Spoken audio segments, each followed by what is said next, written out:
ஆண்டவரும் இரட்சகருமாகிய இயேசு நாமத்தினாலே உங்கள் யாவரையும் வாழ்த்துகிறேன். 4வது ஆராதனையிலும் கர்த்தருடைய வார்த்தையை கொடுக்கும்படி கர்த்தர் கொடுத்த நல்ல கிருபைகளுக்காக கர்த்தருக்கு நன்றி செலுத்துகிறேன்.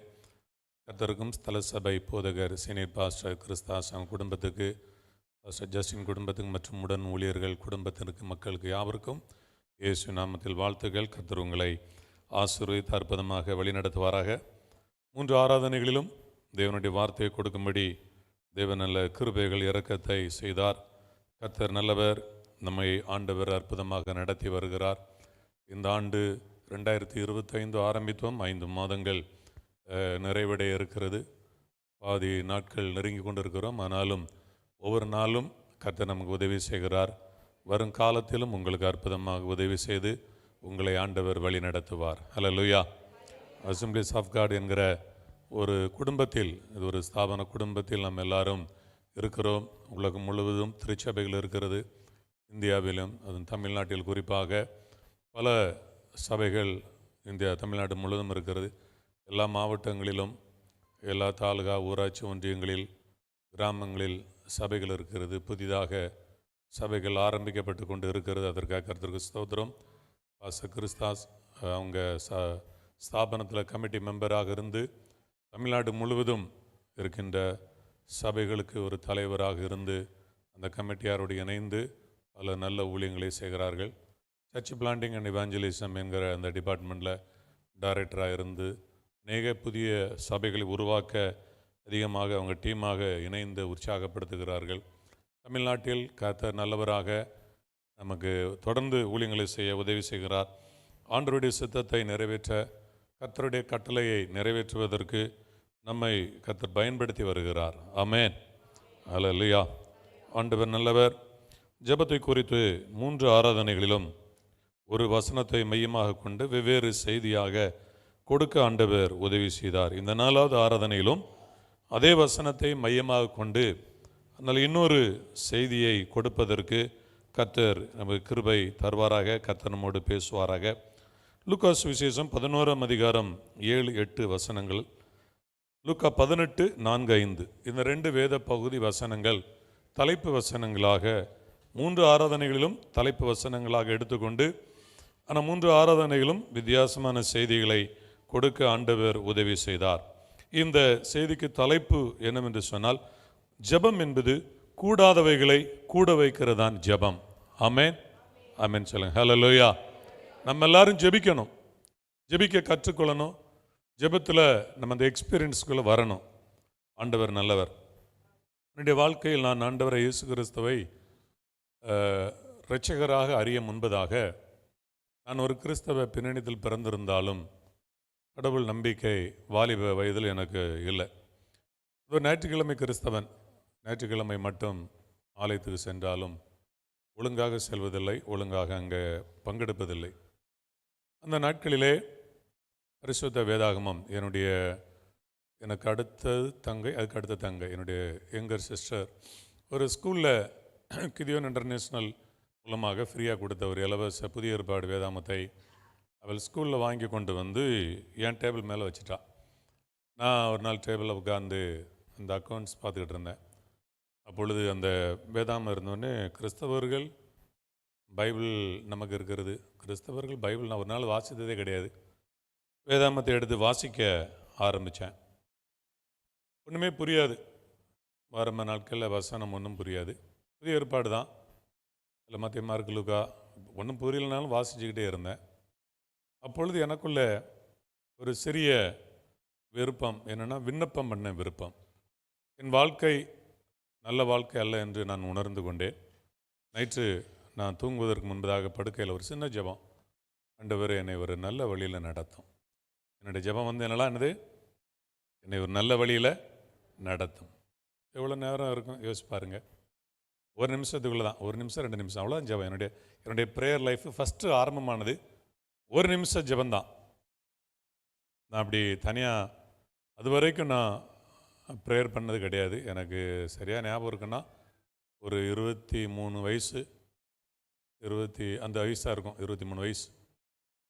நைட்டு தூங்கும் பொழுது யாருக்கும் தெரியாது, ஒரு சின்ன ஜெபம், ஆண்டவரே என்னை ஒரு நல்ல வழியில் நடத்தும். ஒரு சின்ன ஜெபம். ஆண்டவர் கேட்டார். அல்லேலூயா. என்னை ரட்சித்தார், என்னை மீட்டெடுத்தார். தவறான பாதையில் போன என்னை இயேசு நல்வழிப்படுத்தினார். ஆமென். நானே வழியும் சத்தியம் ஜீவனமாக இருக்கிறேன். அதுக்கப்புறம் அப்படியே ஜெபம் முழங்கால் போட்டு 1 மணி நேரம் கூட முழங்கால் நின்று ஜெபம் பண்ண ஆரம்பித்தேன். அப்படியே கொஞ்சம் கொஞ்சமாக இன்க்ரீஸ் ஆச்சு. அபிஷேகம் பெற்றேன். நல்ல ஜெபம் பண்ண கிருபை. வாலிப வயசிலே திருமணமாவதற்கு முன்பதாகவே. திருமணமான பின்பும் குடும்ப ஜெபம், கணவன் மனைவியாக நாங்கள் ஜெபம் பண்ணுவோம். சபையில் ஜெபம் பண்ணுவோம். தனியாக ஜெபம் பண்ணுவேன். தனி ஜெபம், காலையில் எழும்பி தனி ஜெபம், திரும்ப குடும்ப ஜெபம், சபையராக இணைந்து ஜெபம், நண்பர்களோடு இணைந்து ஜெபம். இப்படி என்னுடைய வாழ்க்கையில் ஊழியத்தில் ஜெப நேரங்கள் தான் அதிகமாக இருக்க ஆண்டவர் உதவி செய்தார். நான் வாலிப வயசில், இன்றைக்கு என்னுடைய ஓரளவு பாடி சரீரத்தில் எனக்கு கொஞ்சம் பெருசாக தெரியலாம். ரொம்ப லீனாக இருப்பேன், எலும்பந்தோளமாக இருப்பேன்.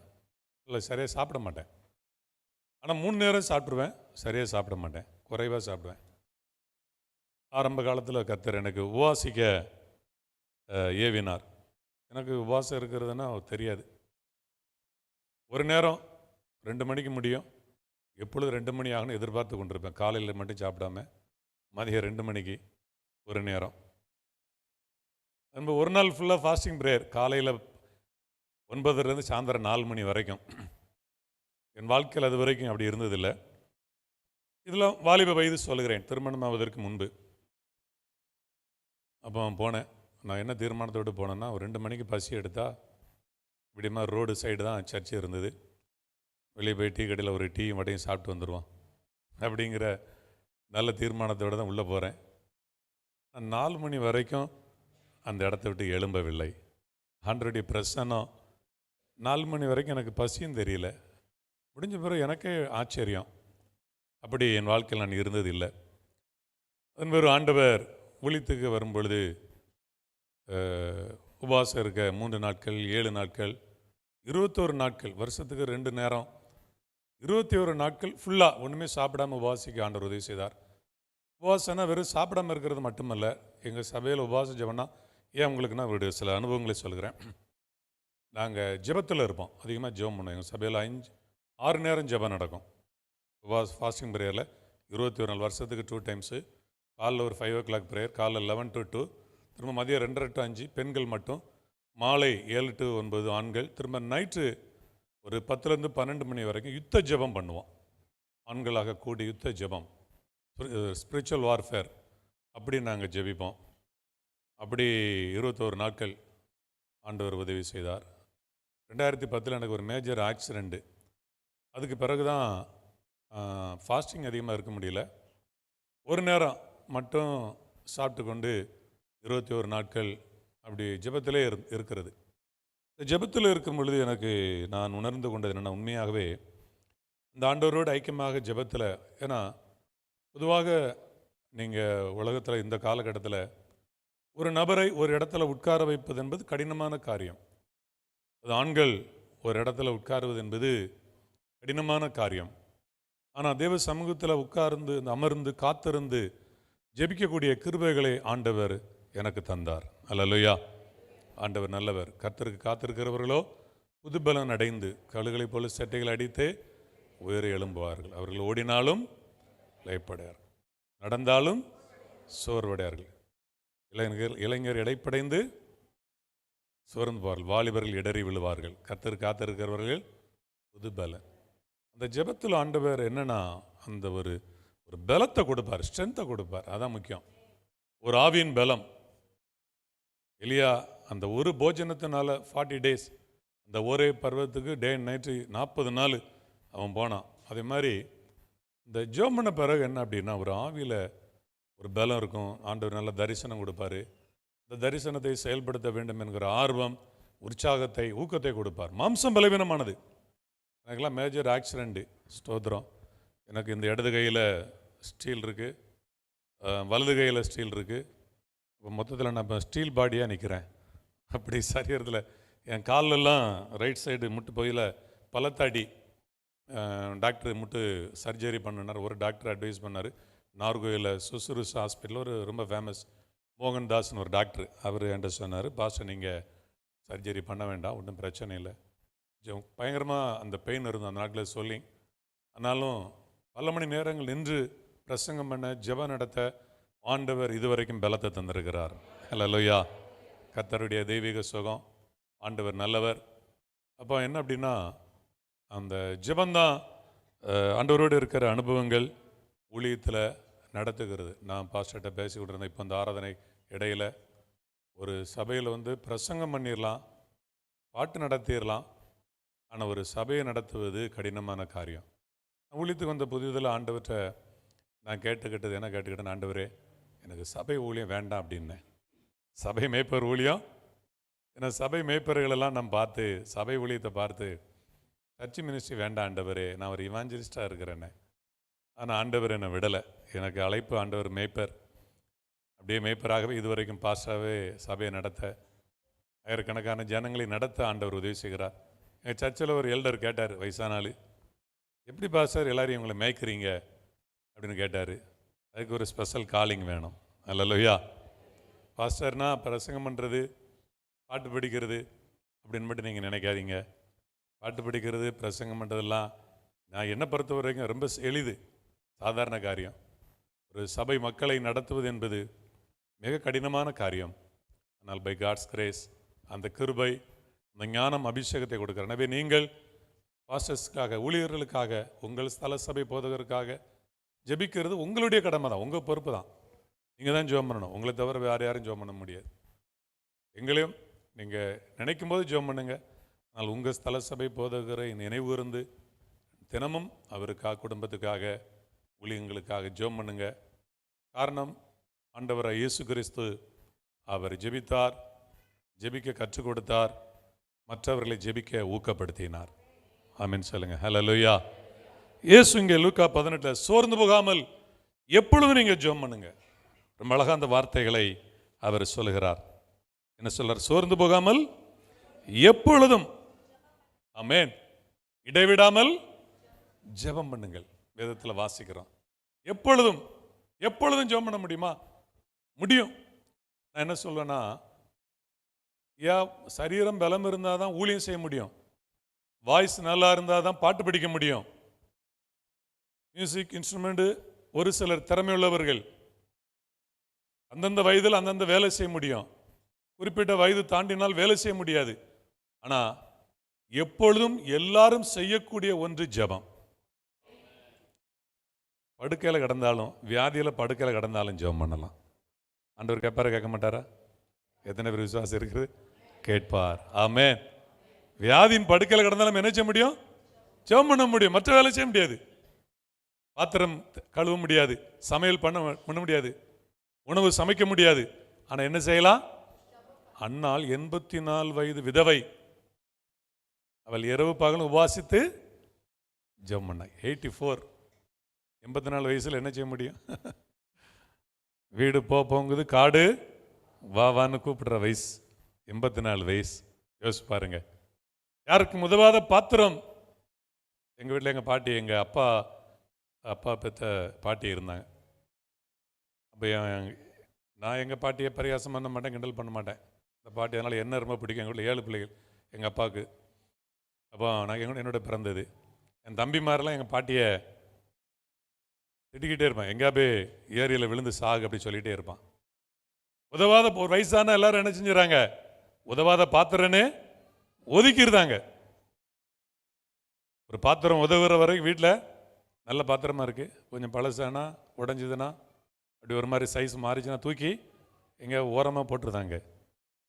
ஆனால் ஆண்டவர் பாருங்களேன், வயசானவங்களை அவர் ஒதுக்காம நல்ல பாத்திரமாக பயன்படுத்துகிறார். அதனால் வயசானவங்க வீட்டில் ஒதுக்கிட்டாங்களா? ஒரு பிரச்சனை இல்லை. சர்ச்சில் டெய்லி நல்லா ஜெபம் பண்ணுங்க. பாஸ்டர் மதியம் சாப்பாடு கொடுத்துருவார். ஹல்லேலூயா. ஆமென். சாப்பாடுக்காக இல்லை, ஜெபம் பண்ணுங்க. உங்கள் ஜெபந்தான் ஒரு சபை தாங்கும். ஆமென். ஒரு ஊழியரை தாங்கும். உலகம் ஒதுக்குறது பாருங்க. உலகம் சிலர் ஒரு பலவீனமான மனிதனை உலகம் ஒதுக்கலாம். ஆனால் தேவன் என்ன செய்ய மாட்டார்? அவருக்காக பயன்படணும். அப்போ ஜெபம் என்பது எல்லாராலும் செய்யக்கூடிய ஒன்று. எல்லாராலும் செய்யக்கூடியதான் ஜெபம். எல்லாராலும் எல்லாம் செய்ய முடியாது. ஒரு மியூசிக் இன்ஸ்ட்ருமெண்ட் எல்லாரும் வாசிக்க முடியாது. ஒரு பாடல் ஆராதனை நடத்துவது எல்லாராலையும் முடியாது. ஆனால் ஜெபம் நம்ம எல்லாராலும் செய்ய முடியும். எல்லா வயதிலும் செய்யக்கூடியது, எல்லா நிலையிலும் செய்யக்கூடியது ஜெபம் ஒன்றுதான். Price the Lord. எனவே நீங்க ஜெபம் பண்ணணும். ஆண்டவர் நல்லவர். நீங்கள் என்ன செய்யணும்? ஜெபிக்கணும். ஜெபிக்க உங்களை கர்த்தர் உற்சாகப்படுத்துவாராக, உங்களை அபிஷேகம் பண்ணுவாராக. அப்ப சோர்ந்து போகாமல் எப்பொழுதும் ஜெபம் பண்ணணும். ஏன்னா ஜெபம் தான் நடக்காததை, முடிக்காததை, நடக்கக்கூடாததை நடக்க வைக்கிறது. இந்த 2 வேத பகுதியிலும் இந்த லூக்கா 11 முதல்ல வாசிக்கும் பொழுது அவன் சொல்றான், 7வது வசனம், எழுந்திருந்து உனக்கு தரக்கூடாது, முடியாது. இந்த காரியம் என்னச்சாது? முடியாது. அடுத்த வசனத்துல அவன் சொல்றான், அடுத்த வசனம் சொல்லுகிறது, அவனுக்கு தேவையானதை கொடுப்பான். அப்ப முடியாததை, கொடுக்க முடியாததை கொடுக்க வைத்தது ஒரு ஜெபம். ஆமென். சிலர்லாம் உங்களுக்கு கொடுக்க முடியாது, கொடுக்காம இருப்பாங்க. நீங்க ஜெபம் பண்ணுங்க. ஒருவேளை நீங்க கொடுத்த பணம் உங்களுக்கு திரும்ப கொடுக்காம இருக்காங்க, உங்களுக்கு ப்ரமோஷன் கொடுக்காம இருக்காங்க. சபையில் ஒரு பேங்க்ல அசிஸ்டன்ட் மேனேஜர் ஒருத்தர் வேலை பார்த்தாரு.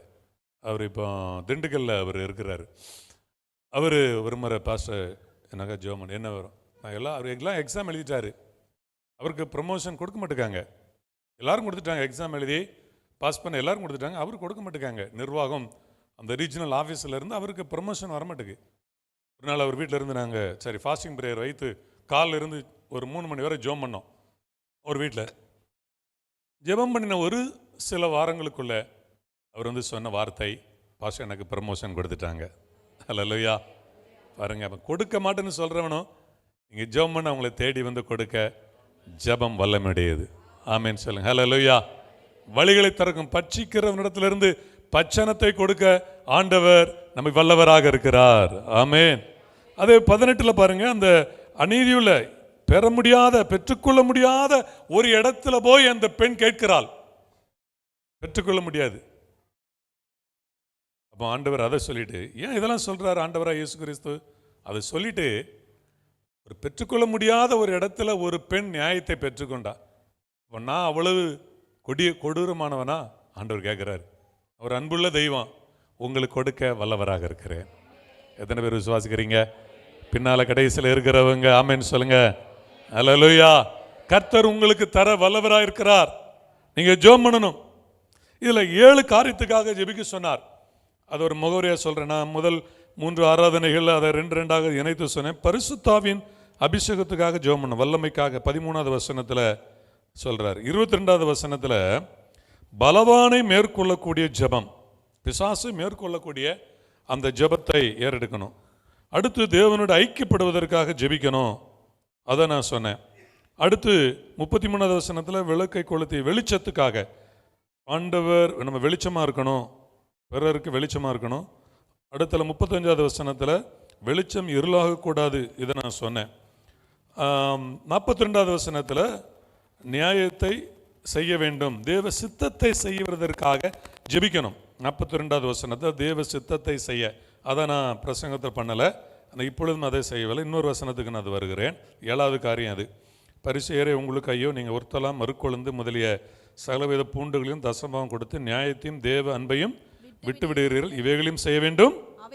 அப்போ தேவ சித்தம் செய்யவே நம்ம ஜெபிக்கிறவங்க தான் தேவ சித்தம் செய்ய முடியும். அப்போ ஆண்டவர் அவங்கள பார்த்து என்ன சொன்னார்னா, நீங்கள் ஒரு பகுதி செய்கிறீங்க, ஆனால் இன்னொரு பகுதியை விட்டுருதீங்க. இதனுடைய அர்த்தம் என்ன அர்த்தம்னா, நம்ம ஆண்டவருக்காக நிறைய செய்கிறோம், நம்ம ஆண்டவர் கர்த்தருக்காக செய்யவில்லை என்று அல்ல, ஆனால் தேவன் நம்மை குறித்து வைத்திருக்கின்ற அவருடைய சித்தத்தை நம்ம நிறைவாக செய்து முடிக்க வேண்டும். ஆமென் சொல்லுங்க. ஆமென். கர்த்தர் நம்ம கொடுத்த வாக்குத்தத்தை எல்லாம் நிறைவேற நம்ம ஜெபிக்கிறோம். ஆனால் அதே நேரத்தில் தேவன் நம்ம இடத்தில் எதிர்பார்க்கிறது, உங்களிடத்தில் என்னிடத்தில் என்ன எதிர்பார்க்கிறார், உங்களை குறித்து என்னை குறித்து என்ன திட்டம் வைத்திருக்கிறார்.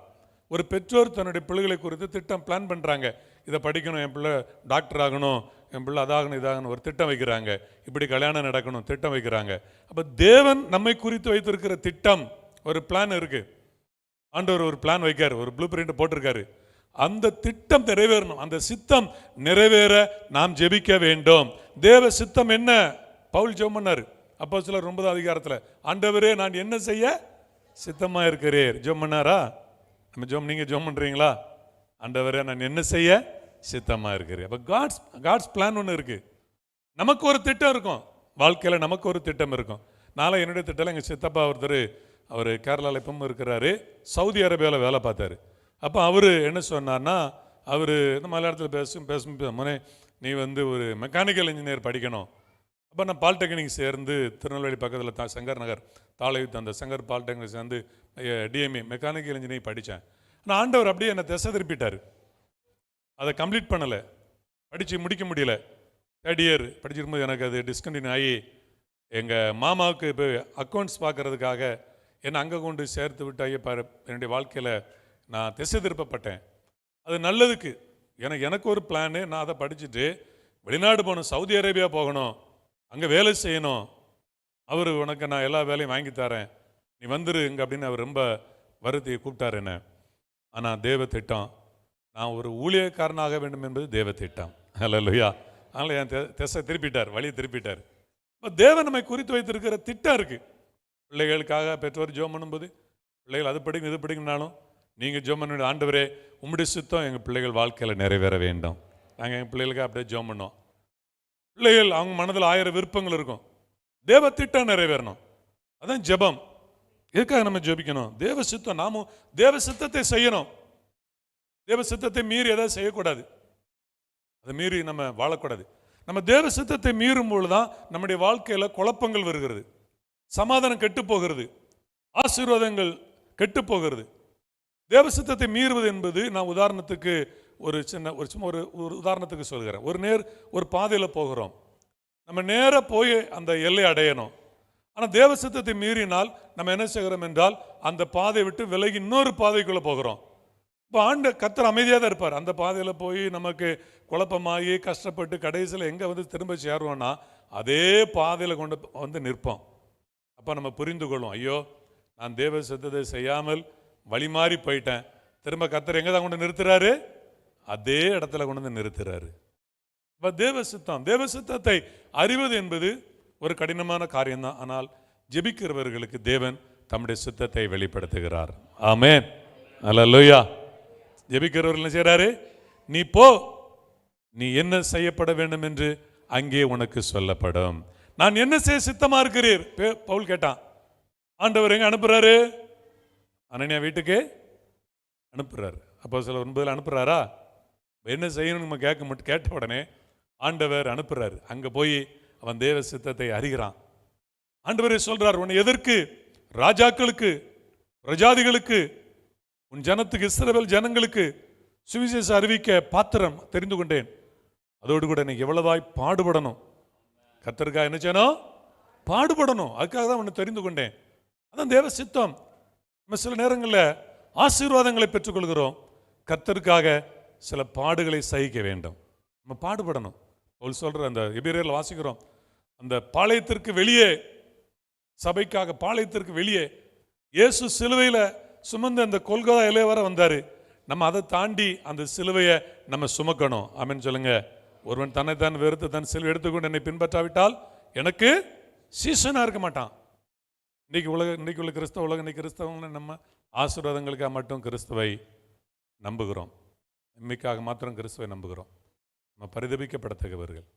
கிறிஸ்துவுக்காக சில பாடுகளை நம்ம சகிக்கணுங்க. தீமை செய்து பாட அனுப்பதை பார்க்கலாம், நன்மை செய்து பாட அனுப்பது தேவனுக்கு சித்தமாக இருக்கிறது.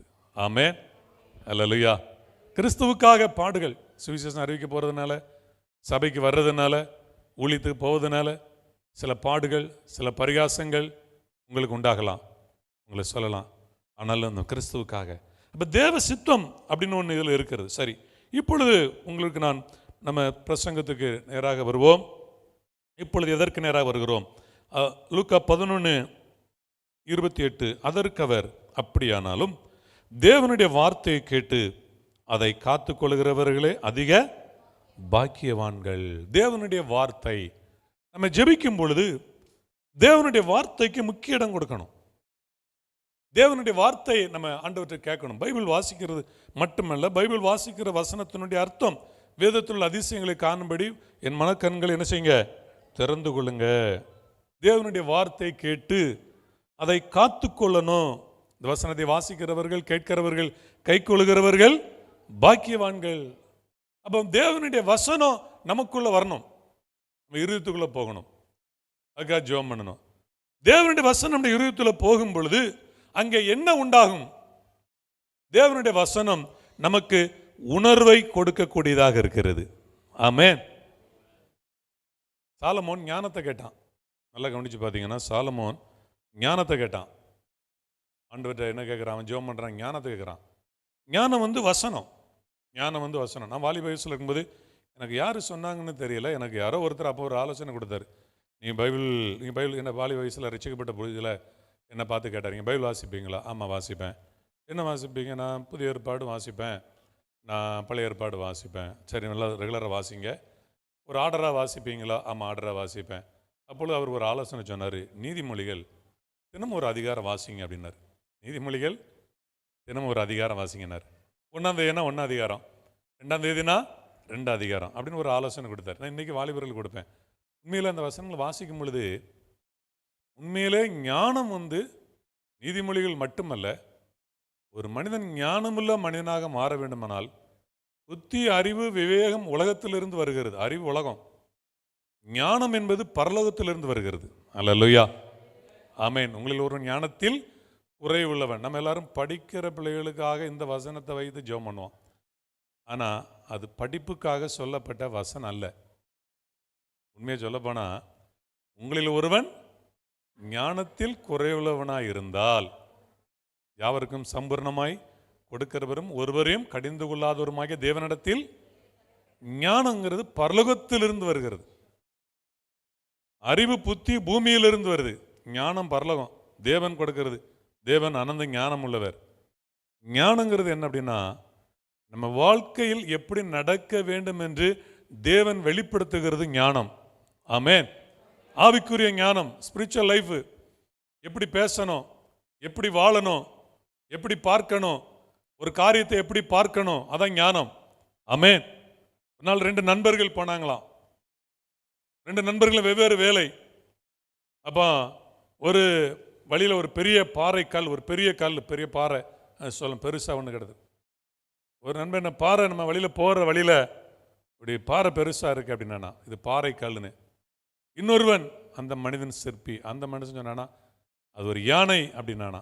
அது ஒரு 2 பேரும் அந்த இடத்துல ஓய்வு எடுத்து ரெஸ்ட் எடுப்புன்னு படுத்திருக்கும்போது அந்த யானைன்னு சொன்னான் பார்த்தீங்களா, கொஞ்சம் நேரத்துக்குள்ள அந்த சிற்பி அந்த பாறை கல்லை ஒரு யானையாக உருவாக்கிட்டான். நம்ம பார்க்கிற பார்வை, அதான் ஞானம். ஆமென். ஞானம்னா என்னது? நம்ம ஒன்றை எப்படி பார்க்குறோம். கர்த்தருடைய ஞானம் இருந்தால் நம்ம அதை எப்படி பார்க்குறோம். ஸ்தோத்திரம். பிரச்சனை, உலக மனிதர்கள் பிரச்சனையை பார்ப்பாங்க. கர்த்தருடைய பிள்ளைகள் அந்த பிரச்சனையை மாற்றுவதற்குரிய வழிகளை ஆராய்வார்கள். அதுதான் ஞானம். அதுக்கு ஒரு சொல்யூஷன், தீர்வு எப்படி காண்பது, அதுக்கு என்ன செய்யணும்? தீர்வு காண வேண்டும். அதுதான் பார்ப்பாங்க. இயேசு ஞானம் உள்ளவர். எல்லாருக்கும் உணவு கொடுங்க. ஒருத்தன் அவன் அறிவில் சொல்கிறான், ஞானத்தில் சொல்ல. ஏன் 200 ரூபாய்க்கு சாப்பாடு வாங்கினாலும் கொடுக்க முடியாது, உணவு வாங்கினா கொடுக்க முடியாது. ஒருத்தர் ஒன்று சொல்கிறாங்க, இயேசு ஞானம் உள்ளவர். கொண்ட 5 அப்பம் 2 மீன் அவர் கைக்கு போனது. அவர் பரலோகத்தை பார்த்து ஜெபம் பண்ணார். ஞானம் உள்ளவர்கள் குறைவு இருந்தாலும் பரலோகத்தை பார்த்து ஜெபிப்பார்கள். தேவன் அவர்கள் குறைவை நிறைவாக்குவார்.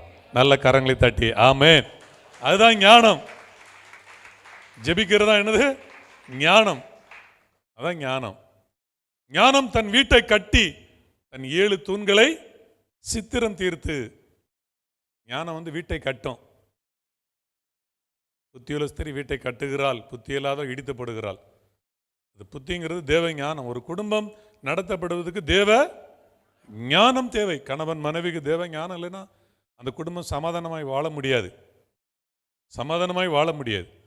ஞானம் தான் வீட்டை கட்டுகிறது.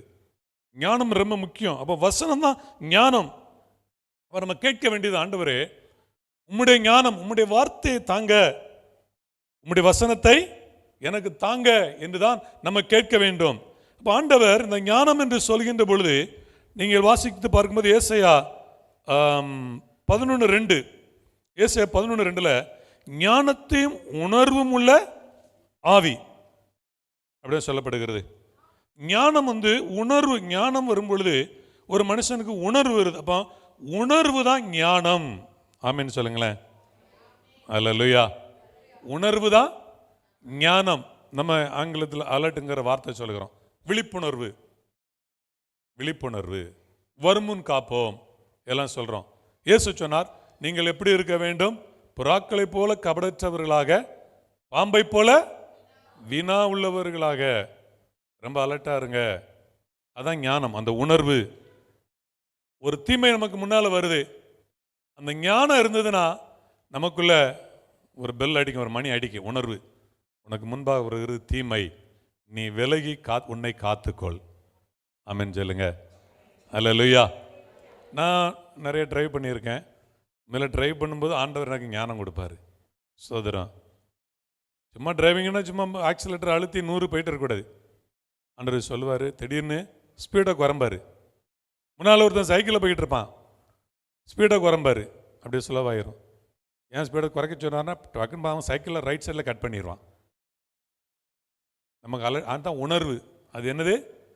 அடுத்தால லெஃப்ட் முன்னாடி வாரானா, சைடில் வாரானா, முன்னால் போகிறானா, பின்னால் ஒருத்தர் வேகமாக வர்றான். இப்போ உள்ள வாலிப பிள்ளைகள்லாம் அவன் ஸ்பீடு, அது எப்படி அவனை நம்ம முன்னாடி விடுறது, நம்மளை ஓவர்டேக் பண்ண விடுறது? விடு வண்டிய அப்படிமா. ஸ்தோத்திரம். கவனிங்க, கடைசியில் நிறைய பிரச்சனைகளை சந்திக்கிறது, விபத்தை சந்திக்கிறது. ஆனால் ஞானம் என்பது ஆபத்தை நமக்கு முன்கூட்டியே உணர்த்துகிறது. வசனம் நம்மை உணர்த்துகிறது. ஆமென் சொல்லுங்க. அல்லேலூயா.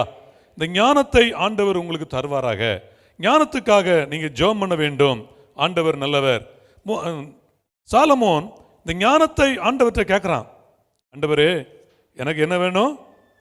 ஞானம் தேவை என்று தேவனிடத்தில் கேட்குறான்.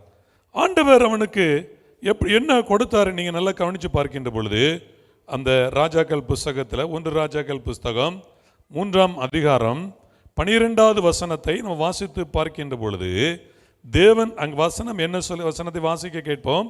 1 ராஜாக்கள் 3:12.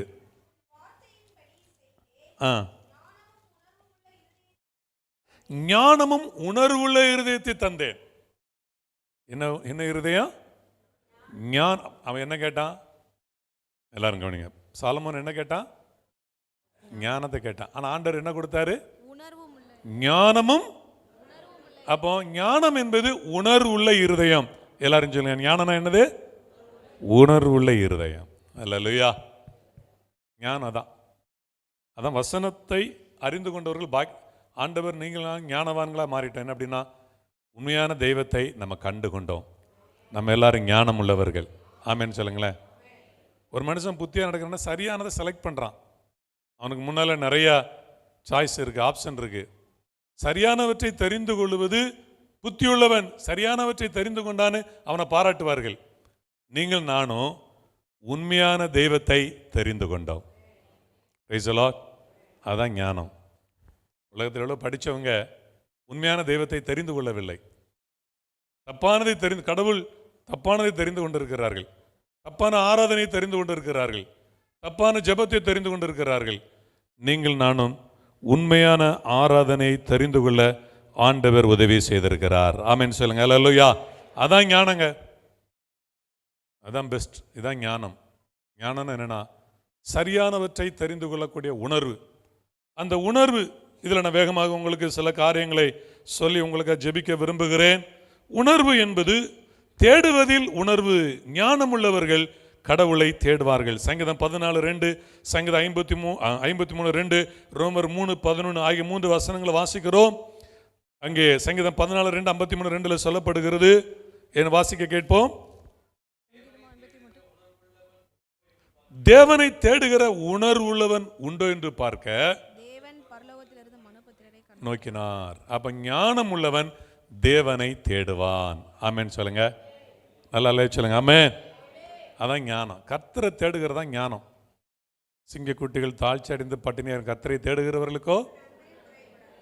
அப்போ கர்த்தரை தேடினா ஒரு நன்மையும் குறைபடாது. அதான் ஞானம். Praise the lord. அல்லேலூயா. சிலர் பணத்தை தேடுவாங்க. பொருளை தேடுவாங்க, ஆனாலும் குறைவோடு தான் இருக்கிறாங்க. ஆனால் ஞானம் உள்ளவர்கள் கர்த்தரை தேடுவார்கள், ஒரு குறையில்லாமல் ஆண்டவர் நடத்துவார். ஹல்லேலூயா. ஒரு குறையில்லாமல் நடத்தி வந்தீரே பாட்டு படிக்கிறோம். ஒரு குறை இல்லாம நடத்துவார். அதாங்க ஞானம். கர்த்தரை தேடணும். கர்த்தரை தேடுவதில் ஆண்டவர் சொல்றாரு, அங்க வசனம் சொல்லுகிறது, தேவனை தேடுகிற உணர்வுள்ளவன். அப்ப காலையிலே உணர்த்துகிறார், எழும்பி ஜெபம் பண்ணு, என்ன தேடு. ஆண்டவர் உணர்த்துகிற வசனத்தை வாசி, உணர்த்துகிறார். ஞாயிற்றுக்கிழமை ஆராதனைக்கு போகணும், ஆராதிக்கணும் உணர்த்துகிறார். பிரசங்கத்தை கேட்க உணர்த்துகிறார். ஒரு வசனத்தை கேட்கும் பொழுது உள்ளத்துக்குள்ளே நம்மை உணர்த்துகிறார். இது சரி, இது தவறு என்று உணர்த்துகிறார். நம்முடைய தேவன் நம்மை உணர்த்தி நடத்துகிற தேவன். ஆமென்.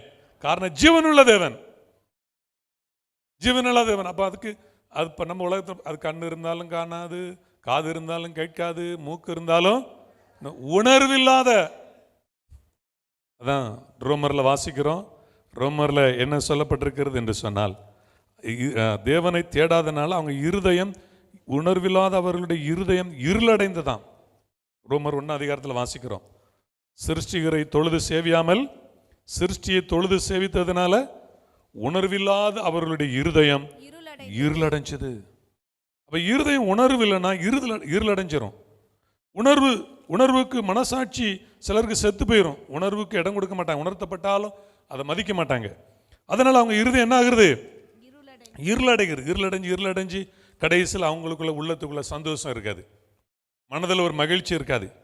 அங்கே இருள் வந்துட்டுனா மகிழ்ச்சி இருக்காது, மகிழ்ச்சி அவங்களை விட்டு எடுபட்டு போய்விடும். உணர்வில்லாத அவர்களுடைய இருதயம் என்ன ஆகுறது? ரோமர் 3:11 வாசிக்கிறோம். ரோமர் 3:10-11, அந்தபடி நீதிமான் ஒருவனாகிலும் இல்லை, உணர்வுள்ளவன் இல்லை, தேவனை தேடுகிறவன் இல்லை. தேவனை தேடுகிறவன் இல்லை. உணர்வோடு தேவனை தேடணும். ஆமென் சொல்லுங்க. அல்லேலூயா. நீங்க தேவனை தேடுறது தான் ஞானம். உலகம் தேவனை தேடுகிறவனை பைத்தியக்காரன் சொல்லும். கடவுள் தேடி என்னப்பா நீ சர்ச்சைக்கு போற, ஒயாம பைபிளை தூக்கிட்டு என்ன ஒயாமே ஜோம் பண்ணிட்டு இருக்க, என்ன பைபிள் வாசிக்கிட்டு இருக்க, இது என்ன காலம்? இதெல்லாம் பெரிய பெரிய சயின்டிஸ்ட் உருவாக்கப்பட்ட காலங்கள், விஞ்ஞான யுகங்கள். இவ்வளோ உலக டெக்னாலஜி வளர்ந்து விட்டது, நீ இன்னும் பழைய காலத்து பைபிளை வாசிக்கிட்டு இருக்கிற.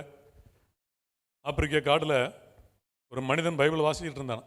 ஒரு நீக்ரோ, ஒரு வெள்ளைக்கார ஒரு ஆள் டூரிஸ்ட் வந்தவர் அவனை பார்த்து, என்னப்பா முட்டாள் மாதிரி நீ பைபிள் வாசிக்கிட்டு இருக்க, இதெல்லாம் மனுஷன் படித்து எவ்வளோ முன்னேறிட்டு இருக்கிறான், நீ இந்த மூட நம்பிக்கை கதைகளை நம்பிக்கொண்டு இருக்கிறாய், பைபிளை வாசிக்கிட்டு இருக்க.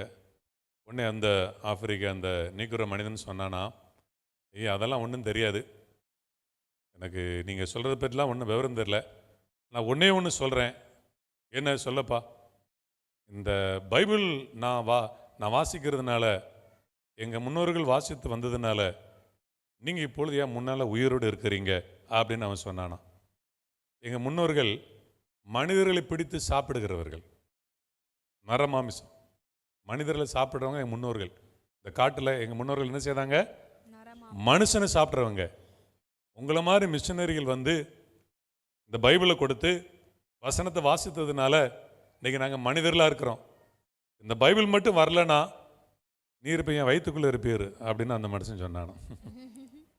இவர் மட்டும் அப்போ கவனிச்சு பாருங்க, தேவனுடைய வார்த்தை மனிதனை மாற்றுகிறது.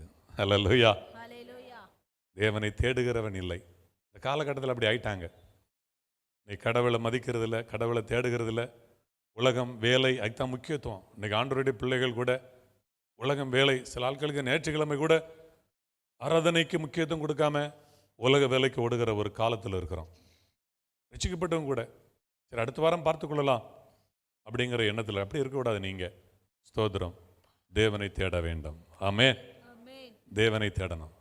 தேவனை தேடும் பொழுது ஒரு நன்மையும் குறையப்படாது. என் வாழ்க்கையில் சாட்சியில் நான் ஊழியம் செய்கிறதுனால நான் நிறைய ஆசீர்வாதம் பெற்றேன் அப்பெல்லாம் நான் சாட்சியில் விரும்பவில்லை. நான் சாட்சியில் விரும்புவது தினமும் காலையில் எழுந்து அதிகாலையில் என்னை தேடுகிறவர்கள் கண்டடைவார்கள்.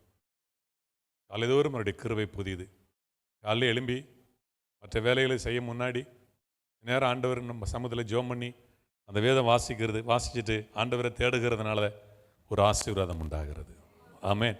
பிஸியாக இருக்கிறோம், எல்லாரும் பிஸி தான், நிறைய வேலைகள். யாரும் இன்னைக்கு நீங்கள்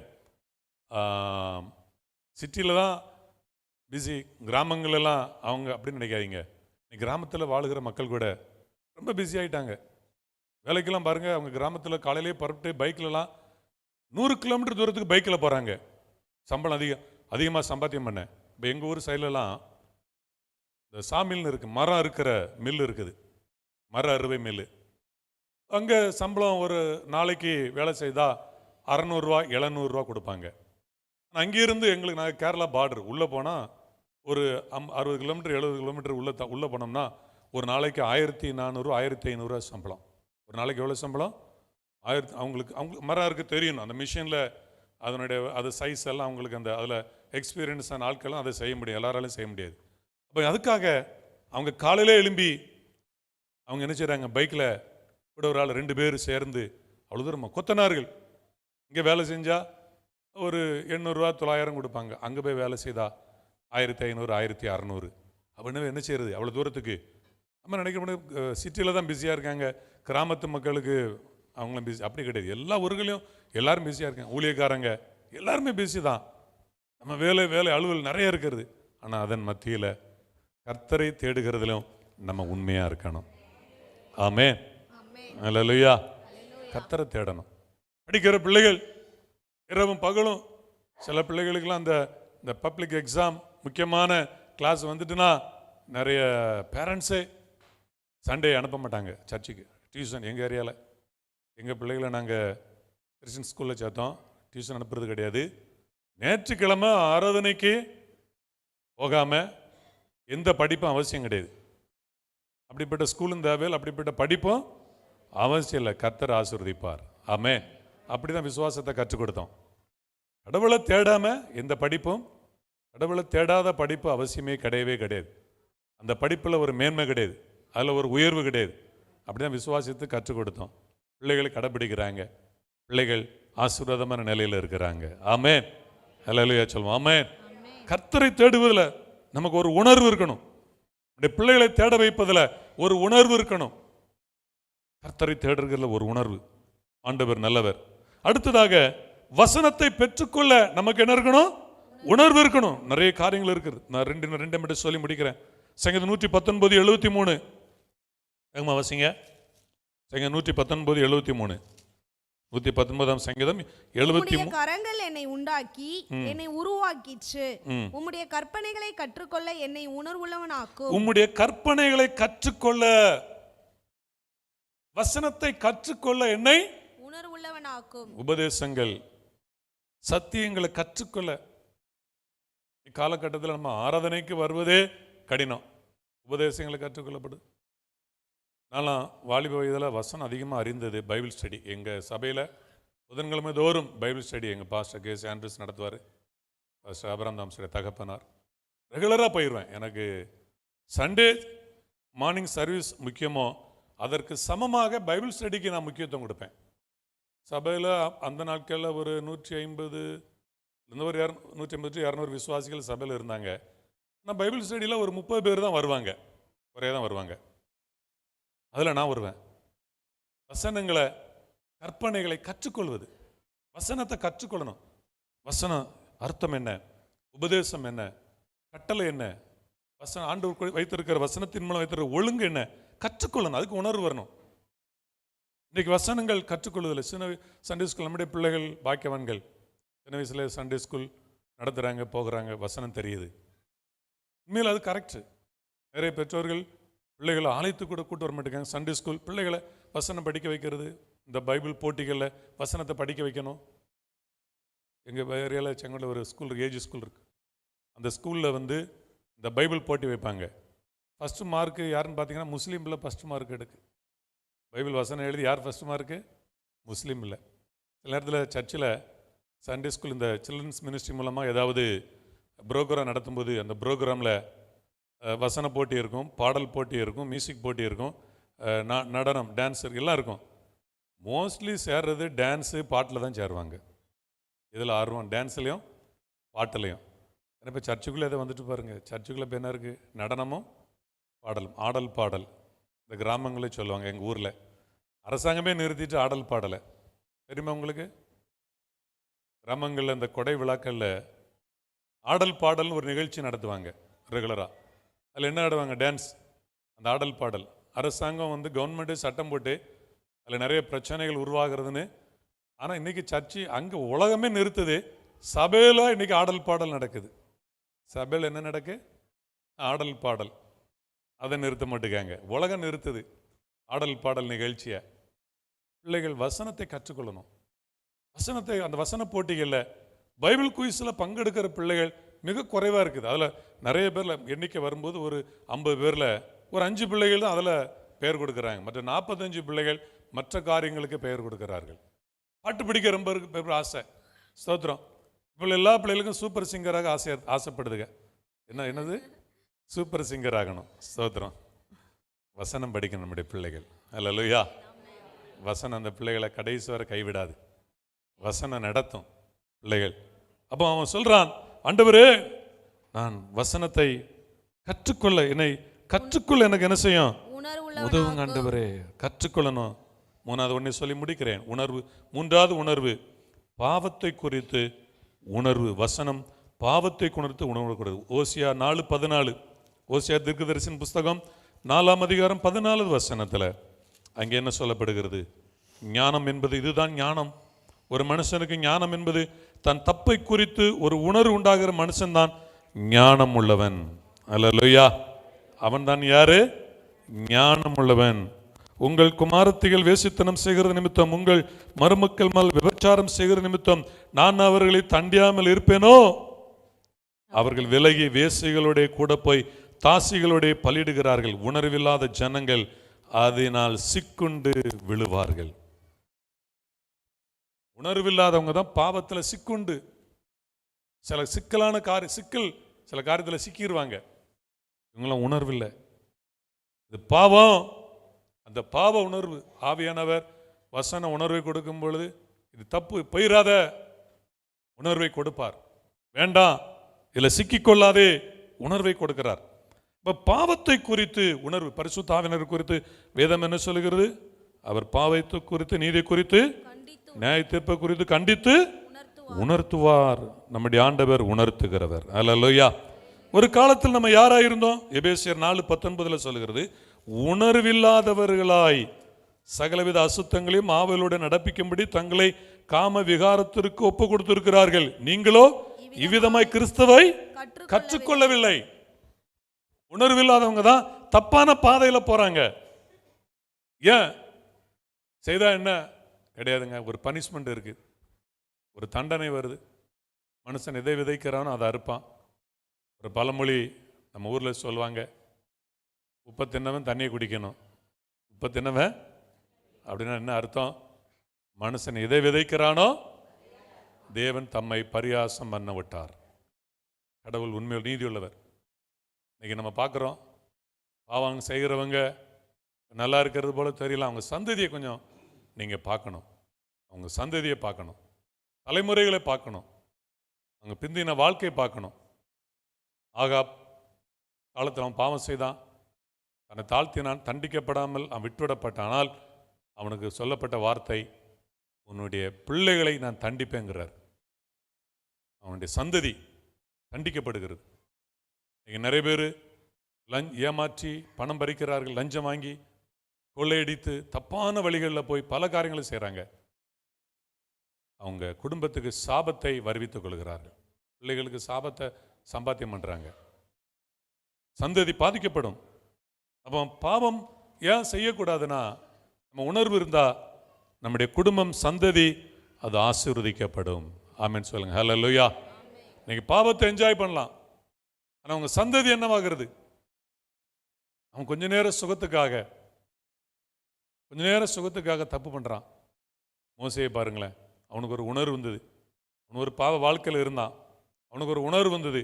அனித்தியமான பாவ சந்தோஷங்களை அவன் வெறுத்தான். அனித்தியமான பாவ சந்தோஷம். பாவத்திலும் சந்தோஷம் வருது, பரிசுத்த ஆவியானவர் சந்தோஷம் கொடுக்கிறாரு. ஆனால் பாவ சந்தோஷம் நிரந்தரம் கிடையாது. இப்போ பாவ சந்தோஷமா நினைப்பான், அது நிரந்தரம் கிடையாது. அது நிரந்தரம். என் சொந்தக்கார ஒரு உதாரணம், சொந்தக்கார பையன் ஒரு என் பேர் ரீகன். அவன் சின்ன வயசில் இருந்து அவனை எடுத்து தூக்கி வளர்த்தேன், தூக்கி சுமப்பேன். ஆனால் நான் ரசிக்கப்பட்டு ஊழியத்துக்கு வேறு ஊருக்கு போயிட்டு அவன் பாளையங்கோட்டையில் இருந்தான். சின்ன வயசில் அவனுக்கு ஒரு சந்தோஷத்தில் இந்த ஒரு புகையிலை பழக்கம், அப்படியே நாக்கில் அப்படி வைக்கிற அந்த போதை, அந்த சின்ன வயசில் அது கேன்சர் ஆகி அவன் மரணம் அடைந்தான். நாங்கள் இந்த சுவிசேஷம் அறிவிக்கும் போது ரோட்டில் நின்று பேசுவோம், இழுக்க இழுக்க இன்பம், இழுத்த பின்பு துன்பம். இப்படிலாம் சிகரெட் இழுக்கிறது ஒரு ஆசை தான். அதுக்கு பிறகு துன்பப்படுறது யாரு? வியாதி வருது. குடியை கெடுக்கணும் அதில் சொல்லப்படுகிறது. கொஞ்ச நேரம் ஒரு சந்தோஷத்துக்காக குடிக்கிறான், அவன் குடும்பம் சின்ன பின்னமாகி போகிறது. யோசிச்சு பாருங்க, பாவங்கள், விபச்சாரங்கள், வேசித்தனங்கள், பணத்துக்காக, உடல் சுகத்துக்காக இந்த தப்பானதை தெரிந்து கொண்டு உணர்வில்லாமல் அதில் நடக்கிற குடும்பங்களை, அவங்க சந்ததியை, சமூகத்தை நம்ம பார்க்கும் பொழுது அது சாபமாக இருக்கிறது. நமக்கு ஆண்டவர் உணர்வு கொடுக்கிறார். பாவத்தை விட்டு விலகி பரிசுத்தமாய் வாழ ஒரு உணர்வு கொடுக்கிறார். நம்முடைய தேவன் பரிசுத்த தேவன். நம்மை அழைத்தவர் யாரு? பரிசுத்தர். உங்களை அழைத்தவர் பரிசுத்தர். உங்கள் நடக்கையில் எல்லாவற்றிலும் பரிசுத்தராய் இருங்கள். பரிசுத்தத்திற்கென்றே தேவன் நம்மை அழைத்திருக்கிறார், அசுத்தத்துக்கு அழைக்கல. அப்ப நமக்குள்ள ஒரு உணர்வு வேணும். வசனம் தான் உணர்வு. அதை தான் அந்த லூக்கா 11ஆம் அதிகாரத்தில் அந்த வசனம், என் வசனத்தை காத்துக்கொள்கிறவர்கள் பாக்கியவான்கள். ஆண்டவரே, வசனத்தின் மூலமாக எனக்கு உணர்வை தாங்கப்பா. நான் உணர்வுள்ள மனிதனாக வாழணும். நான் ஜெபிக்கிறதுல, தேவனை தேடுகிறதுல, ஆண்டவரே பாவத்துக்கு விலகுவதில், பரிசுத்தமாய் வாழ, உம்முடைய சித்தத்தை செய்ய எனக்கு உணர்வை தாங்க என்று சொல்லி ஒப்பு கொடுங்க. எல்லாரும் ஜெபம் பண்ணுமா? எல்லாரும் தேவ சமூகத்தில் நல்ல ஒப்பு கொடுத்து ஜெபம் பண்ணுங்க. ஆண்டவரே, ஒரு உணர்வை தாங்க. ஆண்டவரே, என்னை ஒரு உணர்வுள்ள மனிதனாக மாற்றும், ஒரு உணர்வுள்ள மனுஷியாக மாற்றும். Praise Lord. யாவரும் எழும்பி நிற்போம். ஹல்லேலூயா. நல்ல ஒப்பு கொடுத்து ஜெபம் பண்ணுங்க. ஆமே. நன்றி, நன்றி. யாரெல்லாம் நீங்க ஒப்பு கொடுக்குறீங்களா? ஆண்டவரே, என்னை உணர்வுள்ள ஒரு மனிதனாக மாற்றும். ஆண்டவரே, என்னை உணர்வுள்ளவனாக மாற்றும். ஆண்டவரே, என் உள்ளத்துல உணர்த்தும். ஆண்டவரே, ஹல்லேலூயா. பரிசுத்த ஆவியான உலகம் உணர்வில்லாமல் இருளடைஞ்சு இருக்கிறதப்பா. என் இருதயத்துல உணர்வு இருக்கணும். ஆண்டவரே, ஹல்லேலூயா. உணர்வு, உம்மை தேடுவதில் ஒரு உணர்வு உணர்த்தும். ஆண்டவரே, காலைதோறும் என்னை எழுப்புகிறார், கல்விமானி நாவை தருகிறார் என்று இயேசுவை குறித்து ஏசாயா தீர்க்க தரிசன புத்தகத்தில் வாசிக்கிறோம். காலைதோறும் ஆண்டவர் எழுப்பணும், ஜெபிக்க உணர்வை தரணும், வேத வாசிக்க உணர்வை தரணும், பரிசுத்தமாய் வாழ உணர்வை தரணும், பாவத்தை விட்டு விலக உணர்வை தரணும். ஆமேன். அவன் புத்தி தெளிந்தது இளையகுமாரன். ஒரு உணர்வு வந்துச்சு. ஐயோ, எங்க அப்பா வீட்டில் எவ்வளவு நல்ல உணவு இருக்குது, நல்ல வசதி இருக்கிறது, ஐயோ நான் இப்படி வந்துட்டேனே. புத்தி தெளிந்தது அவனுக்கு. அதான் உணர்வு. புத்தி தெளிவு தான் உணர்வு. நான் தப்பான பாதையை தெரிந்தெடுத்துட்டேன், நான் ஜெபம் பண்ணாததுனால இதை இழந்துட்டேன், நான் ஒழுங்கா ஆராதிக்கிறதுனால இழந்துட்டேன், ஒரு காலத்தில் நல்ல வேதத்தை வாசித்தேன், ஜெபம் பண்ணினேன், இன்னைக்கு என் வாழ்க்கை எப்படி இருக்கிறதா? ஒப்பு கொடுங்க. நல்லா எப்பொழுதும் பரிசுத்த ஆவியானவர் நம்மை நிரப்பி அந்த உணர்வை தருவாராக. என்னை உணர்வுள்ளவனாய் மாற்றம். ஆண்டவரே, ஒரு உணர்வுள்ள மனிதனாக, மனுஷியாக மாற்றம். அப்பா, தேவனை தேடுகிற உணர்வுள்ளவன் உண்டோ என்று பார்க்க தேவன் வானத்திலிருந்து மனுப்புத்திரரை கண்ணோக்கி பார்த்தாராம். தேவனை தேடுகிறவன் இல்லை, உணர்வுள்ளவன் இல்லை. எல்லாரும் பாவம் செய்து ஏகமாய் வழி விலகி போனார்கள், தேவ மகிமையற்றவர்களானார்கள். ஆண்டவருடைய சமூகத்தில் பரிசுத்த ஆவியானவரே, என் உள்ளத்துல வாங்கப்பா. ஓ அல்லேலூயா. ஊற்றிடுமே துயாவியே, உணர்த்திடுமே துய ஆவியே, ஊற்றிடுமே தேவ ஆவியே, உணர்த்திடுமே துய ஆவியே. ஆவியே,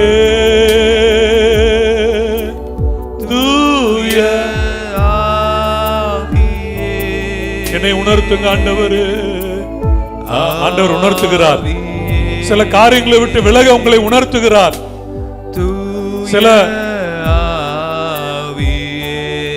சில தப்பான காண்டக்டை விட்டு விலக உணர்த்துகிறார்.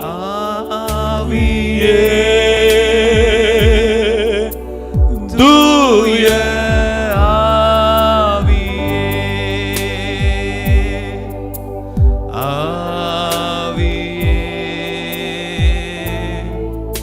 தூய ஆவியே. ஆண்டவரே, எங்களை உணர்த்துங்கப்பா. சரியான பாதை எதுன்னு உணர்த்துங்க. தப்பான பாதையும் எங்களுக்கு உணர்த்துங்க. தப்பான பாதையை விட்டு விலகி, தவறான பாதையை விட்டு விலகி சரியான பாதையில் நடக்க வசனம் எங்களை உணர்த்தட்டும். உங்களுடைய வார்த்தை வசனம் எங்கள் கால்களுக்கு தீபம், பாதைக்கு வெளிச்சம். நாங்கள் ஒரு சமாதான பாதையில நடக்கணும். குடும்பங்கள் ஆசீர்வாதமான பாதையில நடக்கணும். சமாதான பாதையில் நடக்க வேண்டும். ஆண்டவரே, இரக்கம் செய்வீராக, உதவி செய்வீராக. பரிசுத்த ஆவியானவர் ஆளுகை செய்யுங்க. எங்களை நடத்துங்க, எங்கள் பிள்ளைகளை நடத்துங்கப்பா. எங்கள் பிள்ளைகளுக்காக ஜெபிக்கிறோம். நீங்கள் எனக்காக அழ வேண்டாம், உங்களுக்காக, உங்கள் பிள்ளைகளுக்காக அழுங்கள். ஆண்டவர், எங்கள் பிள்ளைகளுக்காக நாங்கள் ஜெபிக்கிறோம். எங்கள் பிள்ளைகள், வாலிப பிள்ளைகள், சிறு பிள்ளைகள்லாம் ஒரு உணர்வுள்ள பிள்ளைகளாக, வசனத்தின்படி உணர்வுள்ள பிள்ளைகளாக, தப்பான பாதை குறித்து உணர்த்துங்க. நாங்கள் சொன்னா கோபப்படுவாங்க. ஆண்டவர் உணர்த்துங்க. அந்த பிள்ளைகள் நம்முடைய பாதையை தெரிந்து கொள்ள வேண்டும். உலகத்தில் இருக்கிற மக்களுக்காக ஜெபிக்கிறோம். இந்த சென்னை பட்டணத்தில் சபை சுற்றி இருக்கிற மக்கள் உணர்வில்லாமல் இருக்கிறார்கள். ஆண்டவரே, சிருஷ்டிகரை தொழுது சேவியாமல் சிருஷ்டியை தொழுது சேவிக்கிறாங்க. உணர்த்துங்கப்பா. உண்மை தெய்வத்தை அவங்களுக்கு உணர்த்துங்க. அந்த ஞானத்தை கொடுங்க. சுவிசேஷத்தை கேட்கிற மக்கள் உணர்த்தப்பட வேண்டும். ஆண்டவரே, ரட்சிக்கப்படணும். எங்கள் குடும்பங்களில் அநேக மக்கள் இன்னும் உணர்வில்லாமல் இருக்கிறாங்க. அவங்களெல்லாம் உணர்த்துங்க. ஆண்டவரே, உணர்த்துங்கப்பா. தேவனுடைய பாதையை உணர்த்துங்க. நல் வழி அவங்களுக்கு உணர்த்துங்க. கிருபைகள் உண்டாகட்டும். ஆண்டவரே, இந்த சபை ஆசீர்வதிங்க. ஆண்டவரே, பாஸ்டர் கிறிஸ்தாஸுக்காக, குடும்பத்துக்காக ஜெபிக்கிறோம். ஆண்டவரே, ஸ்தோத்திரம். உங்கள் உடன் ஊழியர்களுக்காக ஆசீர்வதிங்க. சபை மக்கள் யாவருக்காக, லீடர்ஸ்க்காக ஜெபிக்கிறோம். இந்த சபை இன்னும் வளரணும், பெருகணும். ஆவிக்குரிய தரத்திலும் எண்ணிக்கையிலும் பெருக, பொருளாதாரத்திலும் பெருக ஆண்டவர் கிருபை கொடுப்பீராக. தேவையெல்லாம் சந்தியும். அற்புதமாக உம்முடைய பிள்ளைகளை நடத்துவீராக. சமாதானத்தோடு நடத்துங்க, கிருபையோடு நடத்துங்க. அப்பத்தின் தண்ணீரை ஆசிரியத்து ஒவ்வொருவரையும் வியாதி துன்பங்களுக்கு விலக்கி காத்துக்கொள்ளுங்க. கையிடும் வேளையில் எல்லாவற்றிலும் உன் தேவனாய் கர்த்தர் உனக்கு ஆசீர்வாதம் கட்டளையிடுவார் என்ற வார்த்தையின்படி ஆசீர்வாதங்களை கட்டளையிட்டு வழி நடத்தும். இயேசுவின் நாமத்தில் பிதாவே, ஆமென், ஆமென். நம்முடைய கர்த்தராகிய இயேசு கிறிஸ்துவின் கிருபை, பிதாவாகிய தேவ அன்பு, பரிசுத்த ஆவியானவருடைய ஐக்கியம் நம் அனைவரோடு கூட சகல பரிசுத்தவான்களோடு கூட நிலைத்திருப்பதாக. ஆமென். சேர்ந்து சொல்வோம். என் ஆத்துமாவே கர்த்தரை ஸ்தோத்திரி, என் முழுவதுமே கர்த்தருடைய பரிசுத்த நாமத்தை ஸ்தோத்திரி. என் ஆத்துமாவே கர்த்தரை ஸ்தோத்திரி, கர்த்தர் செய்த சகல உபகாரங்களையும் மறவாதே. ஆமென், ஆமென். God bless you. God bless you. ஸ்தோத்திரம்.